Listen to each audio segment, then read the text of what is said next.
My wife cheated on me with her boss. I exposed them in front of everyone, but now she wants to fix it. Hey everyone, I never thought I'd be writing this, but here I am, seeking advice because I'm at a complete loss. My name is Mike, and my wife, Sarah, and I have been married for 7 years. We've got a beautiful daughter, Emily, who's 5, and for the most part, I thought we were living the dream: nice house, steady jobs, a happy family. But recently, things have started feeling off, and it's driving me crazy. I work as a regional manager for a logistics company, which means I'm on the road quite a bit. Sarah works part-time at a law firm, but she's also been picking up more evening shifts as of late, which wasn't too strange at first, but now it's happening a lot more. We used to spend our weekends together, but recently, she's started to go out with friends or has these sudden work meetings on Saturdays. I tried brushing it off, thinking I was overreacting, but I couldn't shake the feeling that something wasn't right. I'm not the paranoid type, but I'm starting to notice little things, like her being glued to her phone, locking it, and spending a lot of time texting people she's never mentioned before. I thought it was work-related at first, but now, I'm not so sure. This brings me to why I'm writing. I need to get this off my chest and figure out if I'm just imagining things or if there's really something going on. It all started about 2 months ago. Sarah and I were always open with each other's phones, never any issues, no reason for mistrust. But suddenly, her phone was always on silent, and I noticed she'd take it with her everywhere, even to the bathroom, which was new. At first, I chalked it up to nothing. People are entitled to some privacy, right? But then one evening, we were on the couch watching TV, and her phone buzzed. Normally, she'd just pick it up and check without a second thought. This time, though, I saw her glance at the screen, tense up, and flip the phone over, face down. She forced a smile at me, but I could tell something was off. That was the first red flag. A few days later, I came home from a work trip a bit earlier than expected. Sarah wasn't there, even though she said she didn't have any plans. Emily was staying at my parents' place, so I figured maybe Sarah ran some errands or met up with her friends. But when I went upstairs to put my bags away, I found something odd. Her work laptop was on the bed, open. It was logged into an email account that wasn't hers. At first, I thought it was a client's or something work-related. But no, it was personal. And that's when I saw the emails, dozens of them, from someone named Rob. The subject lines? Let's just say they weren't exactly business-related. My heart dropped. I didn't even want to read them at first, but curiosity got the better of me. I clicked on the latest one. I can't wait to see you again. Last night was amazing. I've never felt like this before. Let's plan for next weekend, same time. I stared at the screen, my mind racing. Last night? But she had said she was working late. The more I scrolled, the more it became clear, Sarah wasn't working those late nights. She was spending them with Rob. I sat on the edge of the bed, reading through the emails in disbelief. Every message felt like a punch to the gut. I wanted to throw the laptop across the room, but instead, I just sat there, stunned, trying to make sense of everything. The worst part? I recognized Rob. He was Sarah's boss, the managing partner at the law firm. I had met him a few times, nice enough guy, always friendly, maybe a little too friendly now that I think about it. I had no idea they were this close. I didn't know what to do. Do I confront her immediately? Wait for more proof? My mind was racing, but I knew one thing for sure: I needed to confront her, but I needed to do it in a way that she couldn't lie her way out of. Later that evening, Sarah came home, acting like nothing was wrong. She kissed me on the cheek and asked how my day was. I couldn't believe how normal she was pretending to be. I didn't want to explode, so I kept it cool for the rest of the night, even though inside I was fuming. The next day, I decided I needed more evidence. Just confronting her with some emails didn't feel like enough. She's the type who can twist things around and make you doubt yourself, and I wasn't about to let that happen. So, I did something I never thought I'd do. I set up a hidden camera in our bedroom. I didn't expect to catch anything right away, but I needed to know for sure. I needed to see it with my own eyes. If she was bringing this guy to our house, to our bed? I couldn't even finish the thought. A few days passed, and Sarah continued acting like everything was perfectly normal. But I couldn't shake the feeling of betrayal gnawing at me every time I looked at her. I tried to act natural, not giving away that I knew anything, but it was torture. Every time her phone buzzed, I wondered if it was Rob. Every time she left for one of her work meetings, I felt a surge of anger. On the third day after I set up the camera, I had to leave for another business trip, which I now realized gave her the perfect opportunity to meet with him. This time, I made sure to check the camera as soon as I got back. When I sat down at my computer and pulled up the footage, my heart raced. I scrubbed through hours of nothing, just the empty bedroom, until I finally hit something. There they were, Sarah and Rob. In our bed. I couldn't believe what I was seeing. He wasn't just her boss anymore. They laughed, kissed, and, without getting into details, did things I couldn't bear to watch. The part that crushed me most was seeing how comfortable they were, like they'd done this 100 times before. I slammed my laptop shut and sat there, staring at the wall. It was real. There was no more guessing, no more suspicions. I had all the proof I needed. Now, the question was, how was I going to confront her? At that moment, my emotions were all over the place: rage, heartbreak, disgust. I wanted to barge into the living room where Sarah was watching TV, show her the footage, and demand an explanation. But something stopped me. I knew if I confronted her now, I'd lose control. This wasn't just a one-time slip-up. This was an affair, with someone she worked with, someone I trusted. I decided to wait, just long enough to figure out how to hit back without her seeing it coming. I wasn't just going to confront her. I was going to make sure there was no way she could lie her way out of this. I knew I couldn't just storm in and yell at her. Sarah was smart, and if I didn't play my cards right, she'd twist things around, gaslight me, or even deny everything. I needed to approach this carefully, and more importantly, I needed a way to ensure there was no escape for her or Rob. I spent the next few days pretending like everything was normal, even though every moment was agony. I would smile, make small talk, and even sit down for dinner with her, all while secretly hating every second. But in the back of my mind, I was working out my plan. My idea? If Sarah and Rob thought they could get away with this, I was going to expose them in the most humiliating way possible. Rob wasn't just any boss, he was the managing partner of the law firm, and if this got out, his career could be on the line. I knew exactly what to do. I had a work presentation coming up at a regional office event, where several important clients, colleagues, and even Sarah and Rob's law firm were invited to attend. That gave me the perfect opportunity to deliver the confrontation where it would hurt them both the most. I started preparing the footage. I didn't want to show anything explicit, just enough to leave no doubt in anyone's mind. I edited it down to clips of them kissing, laughing in our bedroom, and lying in bed together. Enough to make it clear what was happening without getting graphic. The night before the event, I could barely sleep. My stomach was in knots, and my hands shook just thinking about what I was about to do. But I knew this was my chance. If Sarah wanted to act like she was living two lives, I was about to rip both of them apart in one public moment. The day of the event came faster than I expected. I showed up early, making sure everything was ready. I had my presentation set up, but there was an extra file hidden in my slide deck, the footage. I'd titled it Personal Business, and only I knew what it really contained. My heart was pounding the entire time, but I kept my composure. As expected, Sarah came to the event with Rob. They were all smiles, acting like nothing was wrong. It made my blood boil, but I kept calm. I greeted them like everything was normal, even shaking Rob's hand. He had no idea what was coming. The room filled up with colleagues, clients, and several big names from the law firm. Everyone was there, chatting, unaware of the bombshell about to drop. When it was finally my turn to speak, I stood up, smiled at the audience, and began my presentation on the company's latest logistics innovations. Everything was going smoothly, and halfway through the presentation, I casually clicked over to the personal business slide. I'd like to take a quick detour, I said, my voice calm. Before I wrap up, there's something a bit more personal I need to address. I clicked the file, and the footage began playing. At first, people were confused. The screen showed Sarah and Rob, laughing in our bedroom, clearly too close for comfort. Then, the realization hit the room like a tidal wave. The gasps from the audience were audible.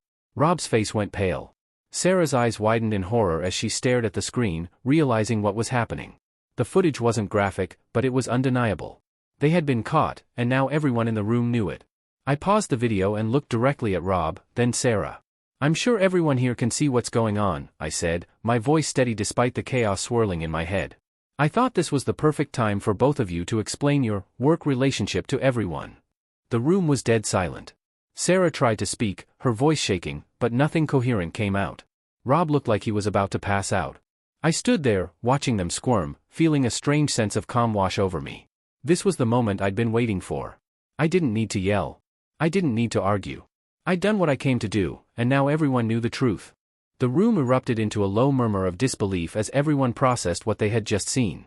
I stepped back, letting the silence and tension hang in the air. Sarah, frozen in her seat, looked like she was about to cry.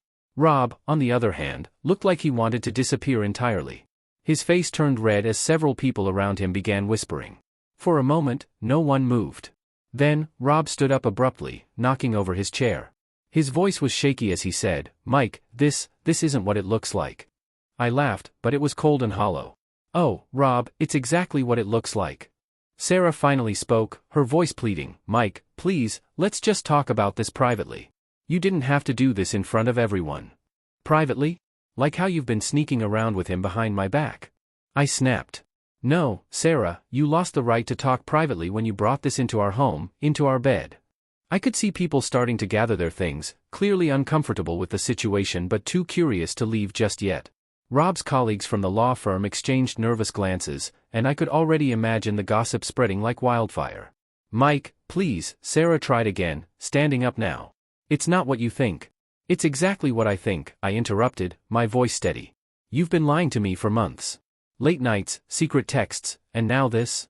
I gestured toward the screen, still frozen on an image of them in bed together. Rob was still standing there, helpless, as his career unraveled in real time. Someone from his firm stood up and walked out, shaking their head. That was when I knew I had accomplished exactly what I set out to do. I had destroyed the facade they'd built, and there was no going back for either of them. I think we're done here, I said, turning away from the podium. I hope it was worth it, Rob. Sarah, I'll be in touch with divorce papers soon. I walked out of the room, leaving the chaos behind me. As I walked out of that room, the tension I had carried for weeks finally started to ease. The weight of Sarah's betrayal and all the lies felt lighter somehow, knowing I had exposed the truth. But even with that small sense of victory, there was still a part of me that felt hollow inside. I got into my car and sat there for a moment, hands gripping the steering wheel, my mind spinning. What had just happened? I had publicly blown up my marriage, humiliated my wife and her boss, and set off a wave of consequences I couldn't yet fully grasp. My phone buzzed. It was Sarah, of course. She had already called me 3 times, but I couldn't bring myself to answer. I let it ring until it stopped, then glanced at the screen. For new messages. Sarah, Mike, please, call me. We need to talk. Sarah, I never meant for things to get this far. Please let me explain. Sarah, you're blowing this way out of proportion. Sarah, we can fix this. Just come home so we can talk. I tossed the phone onto the passenger seat, disgusted. Fix this? She still didn't get it. There was nothing left to fix. The damage was done, and I wasn't about to let her manipulate me into believing otherwise. Instead of going home, I drove to a hotel nearby. I couldn't face her yet. I needed space to figure out what came next. How do you start over after something like this? I checked in and sat on the bed, staring blankly at the wall. The adrenaline was starting to wear off, and with it, the reality of what I had just done was setting in. Yes, I had exposed her, but now I was staring down the barrel of a messy divorce, a custody battle over Emily, and a life that was about to be completely upended. Still, as much as I hated the idea of ripping our family apart, I couldn't let her off the hook. She had chosen Rob over us, over everything we'd built together. I wasn't going to be the fool she expected me to be. And then, my thoughts drifted to Emily. How was I going to explain all of this to her? Sitting alone in that hotel room, the reality of the situation hit me hard. My marriage was over, and the fallout wasn't just between Sarah and me, it was going to impact Emily too. My heart sank at the thought of how this would affect her. How do you explain to a 5-year-old that everything she knows is about to change? Emily adored Sarah, and I couldn't bear the idea of her getting caught in the middle of our mess. I thought about how happy and innocent she was, always running to greet me when I got home, asking me to play with her or tell her stories before bed. Now, that little world of stability was about to collapse, and it was all because of Sarah's selfishness. I hadn't called my parents yet. They were looking after Emily that day, completely unaware of what had just gone down. I needed to get myself together before facing them, and Emily. As I sat there, staring at my phone, I wondered if I should at least warn them that things had taken a turn. But before I could even decide, my phone buzzed again. Another message from Sarah. Sarah, Mike, this isn't just about us. Think about Emily. We need to talk, for her sake. For a moment, I considered calling her back. But then I remembered what I'd just witnessed. The lies, the betrayal, and her desperate attempts to explain it away like I was being irrational. I wasn't ready to hear her excuses again. Not yet. Instead, I called my parents. My mom answered, cheerful as ever, telling me how Emily had been a little angel all day. I couldn't help but smile at that, even though it broke my heart. I asked if they could keep her for the night, explaining that Sarah and I needed to work through some things. My mom didn't ask too many questions, just told me that Emily was welcome to stay as long as we needed. I promised I'd call the next morning to check in. After I hung up, I felt a wave of exhaustion wash over me. There was still so much to deal with: lawyers, dividing our life together, figuring out a new routine with Emily, but for now, I just needed to rest. I hadn't slept well in weeks, my mind constantly racing with suspicions. Now, at least I knew the truth, painful as it was. Before I could think about anything else, I collapsed onto the bed and fell into a restless sleep, haunted by thoughts of what the next few days would bring. I woke up early the next morning, groggy and disoriented, the events of the previous day hitting me all over again. The reality of what I had done, the public exposure of Sarah and Rob's affair, felt both empowering and terrifying. But now, I had to deal with the aftermath. I picked up my phone, half expecting a flood of new messages from Sarah. And I wasn't wrong, there were 5 missed calls and several unread texts from her. I scrolled through them, all variations of the same theme, pleas to talk, desperate attempts to meet in person, and promises that she could explain everything. But one message caught my eye. Sarah, please, Mike. Emily needs us both. Can we at least talk for her sake? As much as I didn't want to face Sarah, she was right about one thing, Emily did need us. I had to put my anger aside, at least temporarily, for her. She was too young to understand the complexity of what was happening, and I needed to make sure her world stayed as stable as possible during this storm. I decided it was time to go back home and face whatever came next. I packed up my things and checked out of the hotel, bracing myself for what was sure to be an emotional confrontation. The drive home felt longer than usual, each passing mile a reminder of the difficult conversations ahead. When I finally pulled into the driveway, Sarah's car was there. I took a deep breath, preparing myself. As I walked through the front door, there she was, sitting at the kitchen table, her face pale and eyes red from crying. She looked up at me, her expression a mixture of guilt and fear. Mike, she began softly, her voice cracking. I held up a hand to stop her. We'll talk about this later, I said, my tone firm but controlled. Right now, we need to figure out how we're going to tell Emily. Sarah nodded, biting her lip. I could see she wanted to say more, but I wasn't ready to hear it yet. Right now, my focus was on protecting our daughter from the chaos we'd created. We sat down and began discussing how to approach the conversation with Emily, carefully choosing our words. As much as I wanted to avoid being around Sarah, this was something we had to do together. Emily needed to know that, no matter what, we were both still her parents, and we both still loved her. But deep down, I knew that this was just the beginning of the battle. The real fight, for Emily, for the truth, and for whatever came next, was still ahead of us. That afternoon, we went to pick up Emily from my parents' house. The drive there was painfully silent, Sarah staring out the window, and me gripping the steering wheel, bracing myself for what had to be one of the hardest conversations I'd ever have. When we arrived, Emily came running out to greet us, her face lighting up when she saw both of us together. For a moment, I wished we could pretend everything was normal, just for her sake. But I knew we couldn't keep this hidden from her forever. My mom noticed the tension right away but didn't ask questions, sensing it wasn't the time. We thanked her and took Emily home, the weight of what we had to do looming over us. Once we were back at the house, we sat Emily down in the living room, and I took a deep breath before starting. Sweetheart, there's something we need to talk to you about, I said, trying to keep my voice steady. Emily looked at us, her big eyes filled with innocence. Is something wrong, Daddy? Sarah looked at me, her hands trembling slightly. I could see the guilt eating away at her, but she wasn't going to take the lead on this. So, I continued. Mommy and we've been having some problems, I said carefully. We're not going to be living together in the same way anymore. Emily's face scrunched up in confusion. You mean, like, a sleepover? Are you going on a trip? I swallowed hard, my heart breaking for her. No, honey. It's a bit more than that. Sometimes, when grown-ups have problems, they decide it's better for them to live in different places. Her eyes started to water, and she glanced at Sarah, who had tears streaming down her face now. But why? Why can't we all stay here? Sarah finally spoke, her voice barely a whisper. We both love you so much, Emily. That will never change. But Mommy and Daddy need to figure some things out. Emily started crying, and I pulled her into my arms, my heart shattering as I held her. I hated that she was caught in the middle of this mess. She didn't deserve any of it.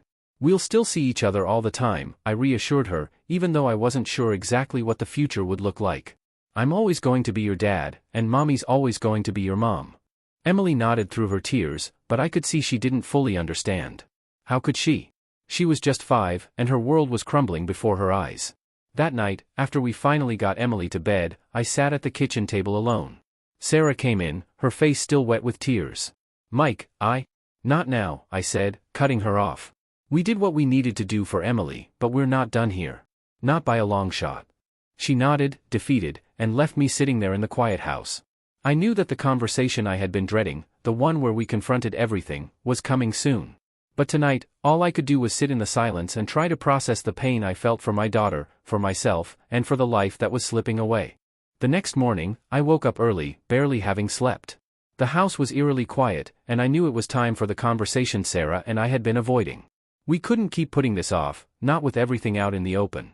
I walked into the kitchen where Sarah was sitting, her hands wrapped around a mug of coffee. She looked up at me, her eyes red and tired. For a moment, we just stared at each other, the weight of everything between us hanging in the air. Mike, she started, but I wasn't going to let her control this. No more excuses, I interrupted, my voice steady but firm. I want the truth, Sarah. No more lies. No more deflecting. How long has this been going on? She hesitated, biting her lip as she stared into her coffee. A few months, she finally said. It started after you began traveling more for work. Rob and we got close, and it just happened? I cut her off, my anger rising. Don't try to make this sound like some mistake, Sarah. You made a choice. You chose to betray me, to betray our family. Tears welled up in her eyes again, but I wasn't letting her off that easily. I know it was wrong, she whispered. But I didn't plan for this, Mike. I never wanted to hurt you. Did you think I wouldn't find out? I shot back. Did you really think you could carry on like this without me noticing? You've been sneaking around for months, lying to my face, and for what? A fling with your boss. It wasn't just a fling, she said softly. I don't know what it was. But things with us haven't been the same for a long time, and I felt, I don't know, lost. Like I wasn't enough for you anymore. I couldn't believe what I was hearing. So it's my fault now? You're blaming me for your affair? No, I'm not blaming you, she said quickly. But you've been so distant, Mike. You're always working, always away. And when you're here, it's like you're not really here. I just felt invisible. That's a pathetic excuse, I said, shaking my head. You could have talked to me. You could have told me you were unhappy. Instead, you decided to go behind my back with him. And in our home, Sarah. In our bed. She sobbed, burying her face in her hands. I know I messed up, Mike. I wish I could take it back. But her tears didn't move me. I was too angry, too hurt. You can't take it back. It's done. You made your choice, and now we have to live with the consequences. There was a long silence. I could see the regret in her eyes, but it wasn't enough. It didn't change what she had done. And now, we were at the point of no return. I'm going to talk to a lawyer, I said finally. I want a divorce. Sarah looked up at me, her face pale. Mike, please, we can fix this. We can go to counseling, we can work on things. No, I said firmly. There's no fixing this. You broke us, Sarah. And I can't forgive that. She didn't argue. She knew it was over. I left the kitchen, the finality of the moment settling in. This was the beginning of the end. There was no turning back now. As I walked away from Sarah and the wreckage of our marriage, the house felt emptier than ever. The walls, once filled with memories of laughter, now seemed cold and unfamiliar. I had just declared that I wanted a divorce, and even though it felt like the right thing to do, it also hit me with an overwhelming wave of sadness. I went into Emily's room, watching her sleep peacefully, completely unaware of the storm brewing around her. My heart ached at the thought of how this would affect her. She adored both of us, and the idea of splitting our lives apart, her life apart, was unbearable. But there was no way I could stay with Sarah after what she had done. The next few days were a blur of quiet tension. Sarah and I barely spoke, tiptoeing around each other in the house as if any wrong word might shatter the fragile silence. We were just waiting for the next step, formalizing the divorce. I had already started researching lawyers and made a few phone calls. I wanted to make sure this was handled as smoothly as possible, especially for Emily's sake. The last thing I wanted was a bitter, drawn-out battle. But as I sat there, going over the details of the separation, a strange feeling crept in. Despite everything, despite the betrayal and lies, there was a part of me that still cared for Sarah. We had spent years building a life together, and walking away from it all so suddenly felt like tearing apart a piece of myself. I knew I couldn't forgive her, not after what she did with Rob. But there was a small voice in the back of my mind, one that made me question whether I was making the right decision by ending things so abruptly. Was there a chance, however slim, that we could work through this for the sake of our family? Or was it already too late? Later that night, as Sarah and I sat in the same room for the first time since our confrontation, she looked up at me with swollen eyes. Mike, she whispered, do you really want to go through with this? I stared at her, the woman I had loved for years, now a stranger to me. I don't know, I admitted quietly. Part of me wants to end it, to walk away from all of this, But there's another part that wonders if we can make it right, for Emily, if nothing else. Sarah nodded, her voice trembling. I know I don't deserve it, Mike. I don't. But if there's even a small chance that we can save this, I want to try. We sat in silence, the weight of the decision hanging between us. Could I really try to fix something so broken? Or would staying together just prolong the inevitable? The silence between Sarah and me stretched on as we sat there, two people who had once been everything to each other, now strangers navigating the ruins of a marriage. Her words echoed in my mind, if there's even a small chance that we can save this. The part of me that still cared for her, the part that couldn't completely let go, tugged at me, but I wasn't sure if that was enough. I thought about Emily. She was so young, so innocent.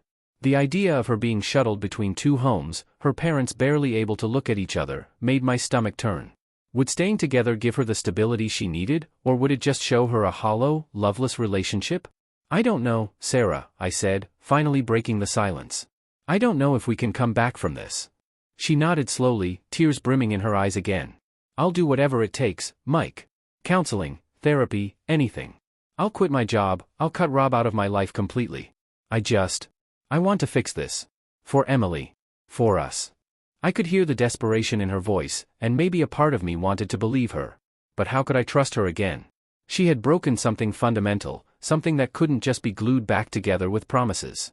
You don't get it, I said, trying to keep my voice steady. It's not just about Rob. It's about the lies, the sneaking around, the fact that you let it happen in our home. How am I supposed to trust you again after that? I know, she whispered, tears streaming down her face. I know I don't deserve your trust.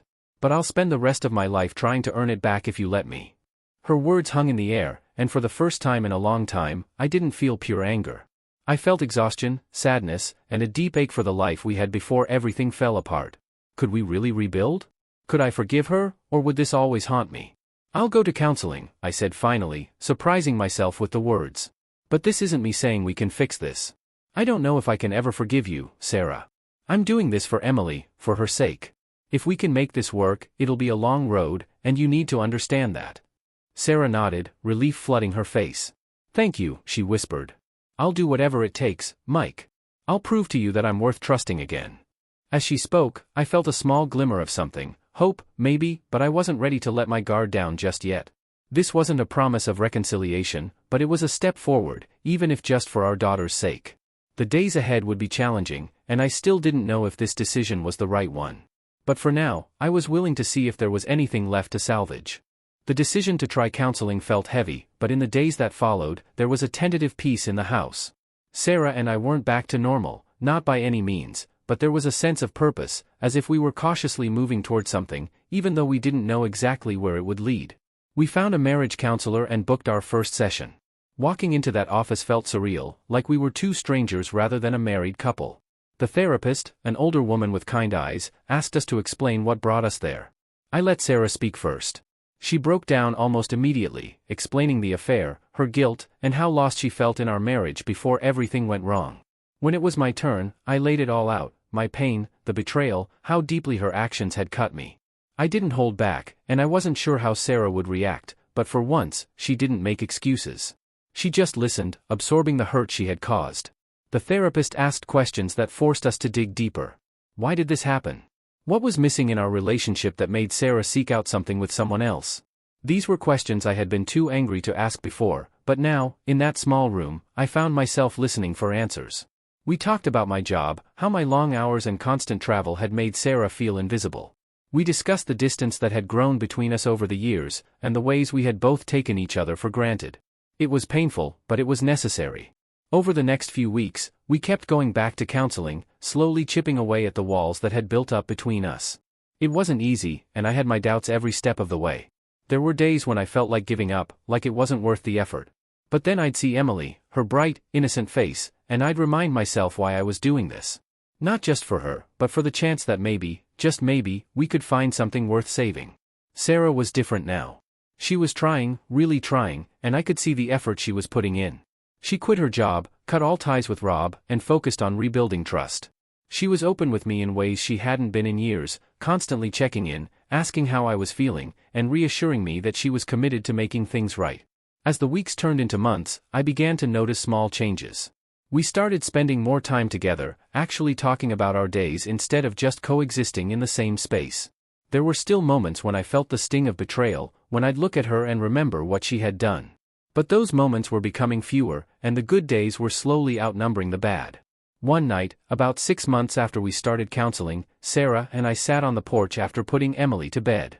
We hadn't done that in years, just sit together in the quiet, enjoying each other's company.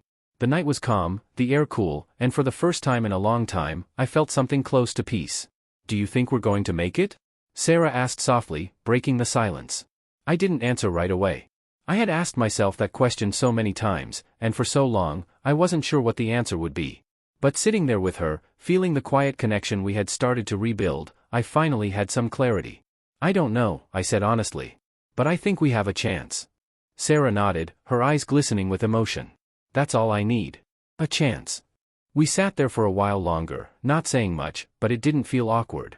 It felt like we were finally starting to understand each other again, like maybe the cracks in our relationship could be mended after all. The road ahead was still uncertain, and I knew there would be more challenges. But for the first time since this nightmare began, I felt like we were on the same side, working toward something better. It wasn't going to be easy, and I wasn't sure where we'd end up. But for now, we were moving forward, and that was enough. The betrayal hadn't disappeared, and the scars would always remain, but I was learning that maybe, just maybe, those scars didn't have to define the rest of our story.